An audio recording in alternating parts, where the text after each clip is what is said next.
ایک دفعہ کو پیما جس نے پہلی دفعہ ماؤنٹ ایوریسٹ جو ہے وہ سر کیا، جارج میلوری. تو جارج میلوری سے ایک جرنلسٹ نے پوچھا کہ وہ ماؤنٹ ایوریسٹ پر کیوں چڑھنا چاہتا ہے. تو میلوری نے جو کو پیما تھا اور بلندیوں کا دل دادا تھا، اس نے ایک مختصر سا جواب دیا، اور وہ ایک ہی جملہ تھا: بیکاز اٹ از دیئر، کیونکہ یہ یہاں ہے. تو بلندیوں کے مسافر شاید ہمیشہ ہی سادہ سی اپروچ رکھتے ہیں. زندگی کا مقصد کیا ہے؟ اکثر نوجوان پوچھتے رہتے ہیں. کیا آپ کو نہیں لگتا کہ زندگی خود ایک مقصد ہے؟ اس کا مقصد کیا ہو سکتا ہے؟ یہ تو بس ہے، بیکاز اٹ از ہیئر. تو آپ کی زندگی ہی آپ کا مقصد جو ہے وہ ہے. صاحبو، آپ غم سے خوبصورتی پیدا کر سکتے ہیں اور دیوانگی میں معنی تلاش کر سکتے ہیں. اپنی زندگی کے خود کیمیا دان ہیں. اس سے کچھ فرق نہیں پڑتا کہ آپ نے زندگی کی اس بساط پر جو پتے کھیلے ہیں وہ غلط تھے. یقین مانیں، آپ ہر بساط الٹ کر نئی بساط بچھانے کی صلاحیت کے ساتھ پیدا ہوئے ہیں. لوگ ساری زندگی فکشن کو سچ ظاہر کرنے کی کوشش کرتے رہتے ہیں. یہ جو ایگو ہوتی ہے، یا ہم جسے انا کہتے ہیں، یہ ایک فکشن ہی ہے، ایک کہانی ہے، مفید فکشن ہے. اسے آپ استعمال کریں، لیکن اس سے دھوکہ مت کھائیں. فکشن کو فکشن رہنے کے لیے ہمیشہ سجنا اور سنورنا ہوتا ہے.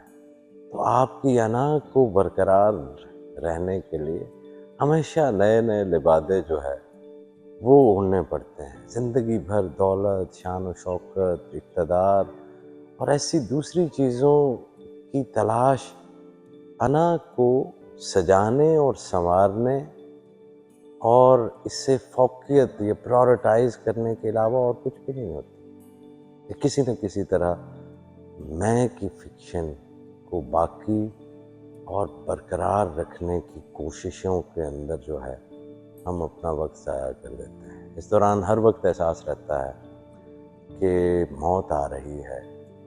چاہے تم کچھ بھی بنا لو، موت اسے ختم کر دے گی. تاہم انسان امید کے خلاف امید کرتا ہے. آپ چونکہ ہمیشہ دوسروں کے مرنے کی خبر سنتے اور پڑھتے رہتے ہیں، اور ہمیشہ ہی دوسروں کو مرتے ہوئے دیکھتے رہتے ہیں، ہمیشہ ان کے جنازوں میں شریک ہوتے رہتے ہیں، تو آپ کو لگتا ہے کہ شاید یہ مرنا جو ہے وہ اٹ از فار ادر.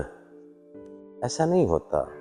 آپ نے بھی جو ہے وہ مرنا ہے، آپ نے بھی جانا ہے. تو آپ نے اپنے آپ کو پیدا ہوتے ہوئے نہیں دیکھا، تو شاید آپ یہ سمجھتے ہیں کہ ایک شخص جو ہے وہی ہے جو مر جاتا ہے، جو خبر میں آیا ہے، اور آپ کبھی جو ہے وہ نہیں مرتے، کیونکہ آپ ہمیشہ ان کا افسوس کرنے کے لیے موجود ہوتے ہیں اور انہیں الوداع کہنے کے لیے قبرستان تک جاتے ہیں اور پھر واپس گھر لوٹ آتے ہیں. اس بات سے فریب مت کھائیں. موت آتی ہے اور آپ کے نام اور شہرت کے سارے فکشن کو فنا کر دیتی ہے. فکشن میں کتنا وقت برباد کرنا چاہتے ہیں آپ؟ اس کا فیصلہ تو آپ کا اپنا ہونا ہے. درویش تو صرف یہی کہہ رہے ہیں کہ بابا life is here, it is here, because it is here. تو اب اس کو پوری طرح سے گزاریں. یہ فکشن نہیں ہے، آپ کی انا فکشن ہے. جی، زندگی فکشن جو ہے وہ نہیں ہے. تو ایک جیسے وہ ماؤنٹ ایوریسٹ پہ چڑھتے ہوئے جارج میلوری نے کہا تھا کہ بیکاز اٹ از دیئر. تو اپنی زندگی کو اسی طرح ایک حقیقت سمجھتے ہوئے بیکاز اٹ از ہیئر، اس طرز سے اس انا کی فکشن کو توڑتے ہوئے آپ زندگی کی ہر پرانی بساط کو الٹ کر نئی بساط بچھائیے. خوش رہیے اور خوش رکھیے.